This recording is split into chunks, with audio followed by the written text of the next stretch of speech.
여러분, 하나님은 고아와 과부와 나그네들의 하나님이라고 합니다. 하나님은 늘 약자들을 돌보시는 분이십니다.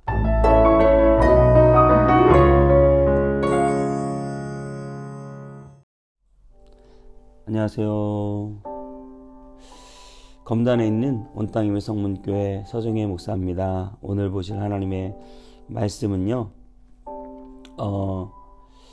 시글락을 아말렉에 침공당했고요. 나중에 이제 그 아말렉을 쫓아가가지고 전부 다 그 물건을 빼앗아 오고 또 그 아말렉 사람들 것까지 물건을 다 탈취를 해 옵니다. 그때 그 쫓아가서 전쟁한 사람은 전체 600명 중에 400명이었거든요. 근데 그 400명 중에 약간 불량한 사람들이 전쟁을 하지 않은 200명에게는 노량물을 줄 수 없다고 말합니다. 그때 다윗은 어떻게 했을까요? 자, 오늘 본문 말씀 사무엘상 30장 17절부터 31절까지 제가 읽어드리겠습니다. 다윗이 새벽부터 이튿날 저물 때까지 그들을 치매 낙타를 타고 도망한 소년 400명 외에는 피한 사람이 없었더라. 다윗이 아말렉 사람들이 빼앗아갔던 모든 것을 도로 찾고 그의 두 아내도 구원하였고 그들이 약탈하였던 것 곧 무리의 자녀들이나 빼앗겼던 것은 크고 작은 것을 막론하고 아무것도 잃은 것이 없이 모두 다윗이 도로 찾아왔고 다윗이 또 양떼와 소떼를 다 되찾았더니 무리가 그 가축들을 앞에 몰고 가며 이르되 이는 다윗의 전리품이라 하였더라. 다윗이 전에 피곤하여 능히 자기를 따르지 못하므로 부솔 시내에 머물게 한 200명에게 오매 그들이 다윗과 그와 함께한 백성을 영접하러 나오는지라. 다윗이 그 백성에게 이르러 문안하매 다윗과 함께 갔던 자들 가운데 악한 자와 불량배들이 다 이르되 그들이 우리와 함께 가지 아니하였은즉 우리가 도로 찾은 물건은 무엇이든지 그들에게 주지 말고 각자의 처자만 데리고 떠나가게 하라 하는지라. 다윗이 이르되 나의 형제들아 여호와께서 우리를 보호하시고 우리를 치러 온 그 군대를 우리 손에 넘기셨은즉 그가 우리에게 주신 것을 너희가 이같이 못하리니 이 일에 누가 너희에게 듣겠느냐. 전장에 내려갔던 자의 분깃이나 소유물 곁에 머물렀던 자의 분깃이 동일할지니 같이 분배할 것이니라 하고 그날부터 다윗이 이것으로 이스라엘의 율례와 규례를 삼았더니 오늘까지 이르니라. 다윗이 시글락에 이르러 전리품을 그의 친구 유다 장로들에게 보내어 이르되 보라 여호와의 원수에게서 탈취한 것을 너희에게 선사하노라 하고 베델에 있는 자와 남방 라못에 있는 자와 얏들에 있는 자와 아로엘에 있는 자와 신못에 있는 자와 에스드모아에 있는 자와 라갈에 있는 자와 여라무알의 사람들의 성읍들에 있는 자와 겐 사람들의 성읍들에 있는 자와 홀마에 있는 자와 고라산에 있는 자와 아닥에 있는 자와 헤브론에 있는 자에게 다윗과 그의 사람들이 왕래하던 모든 곳에 보내었더라. 아멘. 마지막에 보면 다윗이 참 이스라엘의 여러 지역으로 선물을 다 보내는 그런 넉넉한 마음을 봅니다. 다윗은 600명 중에 400명 가서 전쟁에서 그 물건을 탈취했어도 나머지 200명도 똑같이 나누어 주자고 했고요. 그 이유는 바로 하나님께서 그들을 지키시고 보호하셨기 때문에 그 일이 가능했기 때문이라고 그렇게 이야기를 합니다. 여러분 1893년에 우리나라 그 조선시대 후반기죠. 관철동에 백정 박씨가 살고 있었는데요. 곤당골 교회라는 곳에 아들이 먼저 갔고 이 백정도 교회를 이렇게 조금 출입을 했던 것 같습니다. 그런데 이 박씨가 백정인데 콜레라에 걸린 거예요.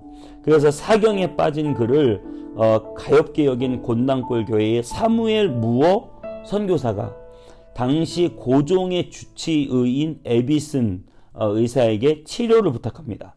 기적처럼 살아난 박씨는 감동했어요. 왜 감동했겠어요? 자기를 고친 사람이 누구냐면 황제의 주치의인 거예요. 고종 황제의 주치의가 백정의 콜레라를 살리러 내려온 거죠. 그러니까 너무나 감동을 해서 그때부터 그는 곤당골 교회를 열심히 다녔다고 합니다. 백정들을 또 전도하기도 했습니다. 그런데 여러분, 이 곤단골 교회는 양반들이 원래 많이 다녔던 교회인데요. 그 양반 신자들이 이 곤단골 교회에 어떻게 백정하고 내가 같이 예배드리면 안 된다. 그럴 수 없다. 그러면서 사무엘 무어 선교사에게 백정을 내쫓아라. 백정 아니면 우리 양반 둘 중에 하나만 골라야 된다. 같이 예배드릴 수는 없다. 이렇게 한 거예요. 그러면 우리가 합리적으로 생각해 봤을 때 뭐 그러잖아요. 헌금도 많이 내고 사회적 지위도 있고, 그럼 당연히 이 양반 편을 이 선교사가 들어줄 것 같은데 그 선교사는 그렇지 않은 거예요. 그리고 끝까지 백정들과 함께 예배드렸습니다. 그래서 그 양반들은 따로 나가서 홍문동 교회라는 곳에 가서 따로 교회를 했다고 해요. 나중에는 또 이 홍문동 교회가 뭐 어떻게 좀 잘 안 돼서 망했는지 다시 곤단골 교회랑 합쳐지게 되고, 그 교회가 바로 지금도 서울에 존재하는 승동교회가 세워졌다고 합니다. 그 승동교회의 백정 출신 첫 장로가 바로 이 박성춘이라는 장로님이에요. 그러니까 여러분, 어마어마한 거예요. 아직 조선시대잖아요. 이제 일제기로 막 넘어가는 그 시대인데 백정이요, 교회의 장로가 되었다. 많은 양반들도 있고 뭐 왕의 그 왕족도 다니고 뭐 이러는데 백정이 교회의 장로가 되었다. 여러분, 그게 교회잖아요. 그쵸? 그게 바로 교회입니다. 백정도 장로가 되는 곳이 교회입니다. 교회는 신분에 높고 낮음이 없어요. 모든 사람들이 그리스도 안에서 한 형제 자매입니다. 초대교회는 여러분 어떻게 시작했나요? 초대교회는 모든 사람들이 유무상통함으로 출발했어요. 그도 그럴 것이, 예수님을 믿는다고 하면 당시에는 집에서도 쫓겨나고 일터에서도 쫓겨나고, 예수님을 믿는다는 이유로 뭐 사자밥이 안 되면 다행인 시대니까요. 살 수 있는 길이 없는데요. 가난한 사람들이 예수님을 믿으면 먹을 것도 없었습니다. 그래서 전부 다 교회로 몰려왔고요. 그 교회 안에서 또 부유한 분들이 있었어요.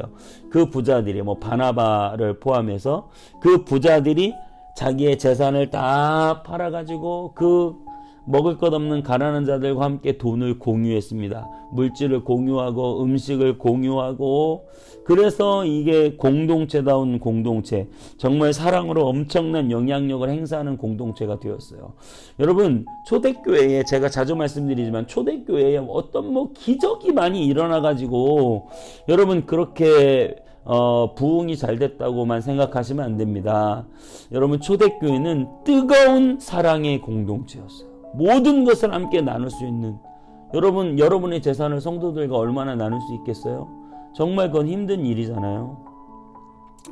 여러분, 그렇게 뜨겁게 사랑한 것뿐인데 세상이 감동하고 사람들이 감동해서 그 교회로 몰려들었다고 하는 사실입니다.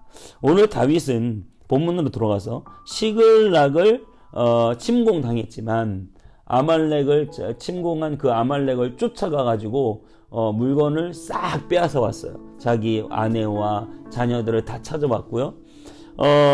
그런데 이 600명이 다 가지 못했어요. 여러 사람들이 지치고 피곤하고 뭐 부상자도 있었을 수 있고, 그래서 600명 중에 200명은 부솔 시내에 남겨두고 나머지 400명만 쫓아가서 전쟁에서 이겼어요. 그러니까 이 400명이 돌아왔는데, 이 400명이 돌아오는데 그 중에 이제 입이 좀 센 사람들이 있었나 봐요. 그래서 그 입이 센 사람들, 약간 여긴 뭐 불량한 사람들이라고 표현을 하는데, 그들이 그렇게 말하는 거예요. 이 200명에게는 물건은 줄 수 없다. 그냥 원래 자기의 아내와 자녀만 주고 나머지 물건은 우리 전쟁 나갔던 400명만 나눠 가져야 된다. 어때요? 합리적이죠. 여러분, 그렇게 안 하면 어떻게 되겠어요? 그렇게 안 하면 앞으로 전쟁을 안 해도 나도 물건을 받을 수 있겠다 싶으면 전쟁 안 하려고 하겠죠. 어떻게 보면 굉장히 합리적인 거예요. 하지만 여러분, 그들은 약자라는 사실도 기억해야 되죠.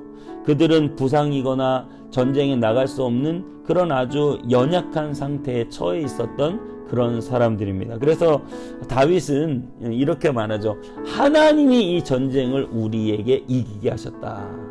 하나님이. 그래서 저 사람들과 함께 나누는 것이 맞다. 그래서 그들에게 물건들을 똑같이 나누어주고 그것을 그 이후로 이스라엘의 율례로 삼았다고 했습니다. 이스라엘 하나님의 나라의 백성들은 사는 방식이 세상과는 다른 것 같습니다. 정말로 하나님의 정의와 공평이 무엇인지 세상 가운데 보여주는 그런 공동체가 아닌가요? 잠언서 29장 7절은 이렇게 말합니다.